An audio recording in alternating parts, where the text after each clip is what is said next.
마태복음 15장 29절에서 39절 말씀까지 보겠습니다. 15장 29절에서 39절 말씀입니다. 예수께서 거기서 떠나사 갈릴리 호숫가에 이르러 산에 올라가 거기 앉으시니 큰 무리가 다리 저는 사람과 장애인과 맹인과 말 못하는 사람과 기타 여럿을 데리고 와서 예수의 발 앞에 앉힘에 고쳐주시니 말 못하는 사람이 말하고 장애인이 온전하게 되고 다리 저는 사람이 걸으며 맹인이 보는 것을 무리가 보고 놀랍게 여겨 이스라엘의 하나님께 영광을 돌리니라. 예수께서 제자들을 불러 이르시되 내가 무리를 불쌍히 여기노라. 그들이 나와 함께 있은지 이미 사흘임에 먹을 것이 없도다. 길에서 기진할까 하여 굶겨 보내지 못하겠노라. 제자들이 이르되 광야에 있어 우리가 어디서 이런 무리가 배부를 만큼 떡을 얻으리이까. 예수께서 이르시되 너희에게 떡이 몇 개나 있느냐 이르되 7개와 작은 생선 2마리가 있나이다 하거늘. 예수께서 무리에게 명하사 땅에 앉게 하시고 떡 7개와 그 생선을 가지사 축사하시고 떼어 제자들에게 주시니 제자들이 무리에게 주매 다 배불리 먹고 남은 조각을 7 광주리에 차게 거두었으며 먹은 자는 여자와 어린이 외에 4,000명이었더라. 예수께서 무리를 흩어 보내시고 배에 오르사 마가단 지경으로 가시니라. 아멘.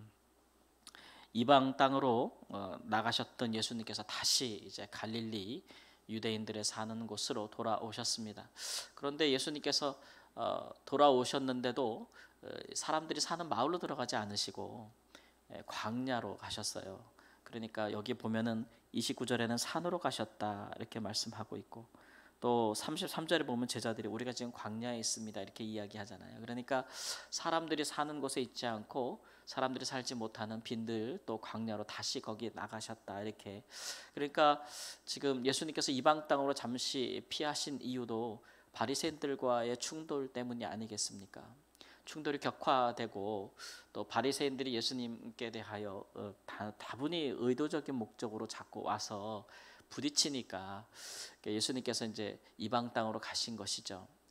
거기서도 이제 또 이방인의 여인의 또 그 딸을 고쳐주시고 다시 갈릴리로 돌아오셨는데도 빨리 사람들이 사는 곳으로 들어가지 않고 추위를 지켜보시는 것 같습니다.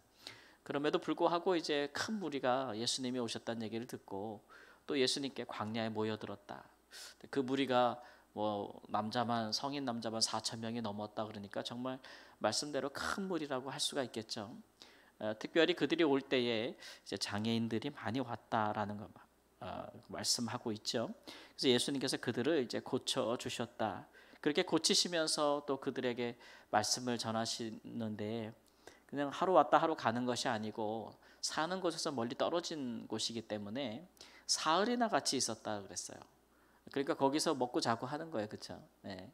사람들이 예수님께 올 때 빈손으로 오지는 않았고 자기들이 먹을 것을 가져오지 않았겠어요? 그러나 이제 사흘이나 머물 것을 예상하지 못했고 그러다 보니까 이제 가져온 것들을 다 먹고 나서 양식이 없었고 이제 사흘 만에 그들이 돌아가야 하는데 돌아가는 길은 멀고 양식은 없고 그래서 예수님께서 걱정하시기를 이 무리들이 집으로 가다가 너무 굶어서 기진해서 집까지 잘 돌아가지 못할 것에 대해서 걱정하셨다 그렇게 말씀하셔서 우리가 이제 또 예수님께서 그들에게 이제 떡을 주시는 먹을 것을 주시는 사역인데 앞에 있는 오병이어 사건처럼 예수님께서 가지고 있는 떡과 물고기로 4,000명을 먹이셨다라고 하는 것을 말씀하고 있고 그 사건 이후에 예수님께서 이제 사람들이 사는 마가단 지경 이제 사람들이 사는 곳으로 다시 들어가셨다라고 이 말씀하고 있습니다. 그러니 예수님께서 이제 사람들을 이처럼 많이 먹이신 것도 그분이 얼마나 이 무리들을 또 사랑하시고 또 불쌍히 여겨주시는가를 볼 수가 있는 것이고 또 이 광야까지 나와서 예수님에게 와서 병자들을 데리고 나온 그들의 형편과 상황 또 그들의 마음을 얼마나 귀히 보셨는가를 알 수가 있고 또 이처럼 힘들고 어려운 순간에도 제자들에게 예수님께서 지금 교육하고 있는 것이잖아요. 그렇죠? 제자들에게 이런 큰 무리들과 또 병든 자들을 사랑하고 불쌍히 여겨야 된다는 것. 또 심지어는 그들에게 육신에 필요한 것들이 있다면 공급할 수 있다. 그런 능력이 하나님께는 있다. 그래서 제자들에게 자꾸 보여주시는 거죠. 너희들이 하나님의 일을 할 때 그러니까 먹을 것, 육신의 필요를 인하여 걱정하지 말고 근심하지 말라. 또 이런 일들은 하나님의 그 전능하심으로 채우시는 일이라. 근심하지 말라. 계속 말씀해주고 있는 거예요. 하나님께 봉사하는 사람들에게 있어서 하나님께서 육신의 필요, 또 하나님께 나오는 자들에게 하나님께서 그 먹을 것과 필요를 우리가 근심하고 걱정하고 그것 때문에 하나님께 하나님의 일을 못하게, 하나님의 일을 할 수 없게 만드시지는 않는다는 거죠. 그런 부요함은 하나님께 있다. 하나님께 있다라고 하는 것입니다. 하나님의 전능하심과 부요함이 부족한 것이 아니고 예수님과 제자들처럼 이런 상황에서도 하나님의 뜻을 행하려고 하는 그 강력한 의지가 있는 사람들이 부족할 뿐이에요. 하나님의 능력은 부족하지 않죠. 다만 이런 하나님의 뜻을 행하려고 하는 사람이 없을 뿐, 이런 것들이 이제 우리에게도 큰 도전이 되는 것입니다. 이렇게 이 사역을 마치신 후에 예수님께서는 다시 갈릴리에 있는 촌과 마을로 이제 들어가시는 거죠. 들어가신다 하심은 이제 또 가서 어떤 또 부딪힘과 또 어떤 또 논쟁과 또 어떤 격렬한 또 전투가 또 얘기되어 있음을 의미하고 있는 것입니다. 그러니까 이방 땅과 광야에서 그만큼 예수님은 이제 또 준비되셨다는 거예요. 준비되셨다는 거예요. 또 이제 예수님을 대적해서 오는 사람들의 그 도전을 뚫고 또 마을과 촌락에서 하나님의 일을 하실 준비가 됐다.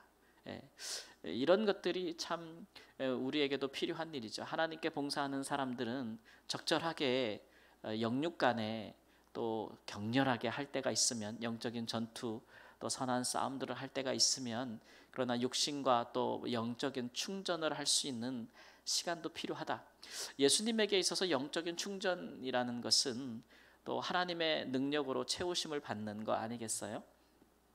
그래서 유대인들을 피하여, 바리새인들을 피하여 이방 땅으로 가셨으나 거기서도 이방 한 여인을 그 딸을 고쳐주시는 하나님의 능력이 그와 함께 있는 것을 보시고, 또 그가 광야로 가셨으나 여전히 하나님의 능력이 그 가운데 충만히 역사하셔서 그들에게 필요한 것을 공급하시는 그런 역사들을 다시 경험하시면서 예수님도 다시 싸울 태세가 이제 준비가 되는 것입니다. 이런 일들이, 이런 예수님의 지혜로운 사역의 모습들, 그런 것들을 우리가 좀 본받을 필요가 있죠. 우리가 하나님의 일을 할 때 전적으로 우리 자신을 육체적으로 영적으로 소진하는 것은 옳지가 않습니다. 물론 우리가 그런 일에 우리의 힘을 다 써버릴 그런 때가 있죠. 뭐라 그럴까요? 요즘 뭐 의학적인 용어로는 번아웃이라고 하잖아요. 다 태워버릴, 우리의 육체적인거나 우리의 영적인 힘을 다 태워버릴 때가 있습니다. 그러나 그렇게 고갈되는 상태로 오래 가는 것은 우리 자신에게나 하나님께도 유익하지 못하죠.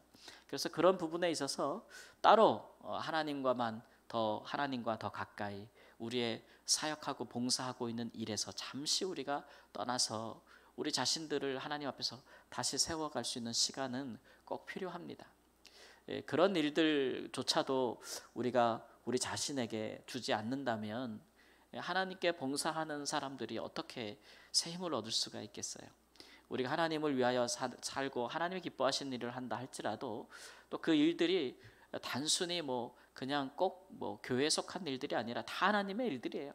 우리가 가정에서 섬기는 일들, 우리가 사회에서 직장 생활하는 일들, 자녀를 양육하는 모든 일들이 다 하나님께서 우리에게 주시는 일들인데, 그런 일들을 우리가 감당함에 있어서 우리 자신이 완전히 다 고갈될 때까지 하는 것이 아니라 지혜롭게 하나님으로 인해서 좀 채워지고 우리의 육체적인 것들도 좀 힘을 얻는 그런 지혜로운 마음들이 중요하다.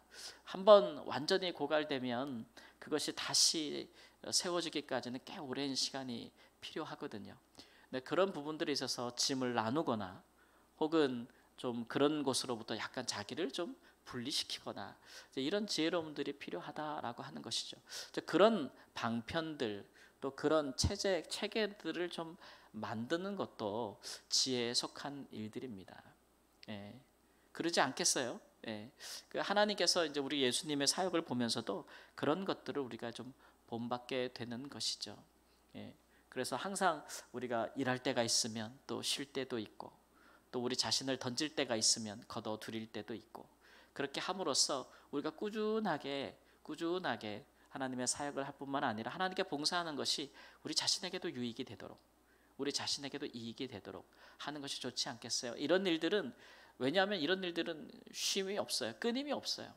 우리가 하나님의 뜻을 행하는 것은, 하나님께 봉사하는 것은 끊임없는 일입니다. 한순간 반짝하고 사라질 일들이 아니고, 세상에서나 가정에서나 인생에서 우리가 하나님의 뜻을 따라 행하는 일들은 쉼 없이 우리의 인생의 마지막 순간까지 일어나는 일들이기 때문에, 이런 지속적이고 오래된 일들을 가능하게 하려면 그에 합당한 지혜도 필요한 법이겠죠. 그러나 우리가 그럴 의지가 있고 그런 마음이 있다면 우리 하나님께서도 그것을 도우실 만한 충분한 능력과 그의 부요함을 우리에게 보이신다는 것을 의심하지 않으면서 좀 더 여유 있게, 좀 더 하나님 앞에서 우리 자신을 세울 때는 확실히 세워주는 그런 지혜가 있기를 우리 주 예수님의 이름으로 축원합니다. 아멘. 하나님, 우리보다 더 연약한 사람들을 위하여 짐을 지는 것이 우리에게는 때로는 육체적인 고통이고, 또 때로는 우리의 영적인 또 정신적인 것을 고갈하게 만들 수 있고, 또 하나님, 우리가 좋은 일을 행하여도, 하나님이 기뻐하시는 일을 행하여지라도 반대하는 일을 인하여 참으로 곤고한 일일 수 있습니다.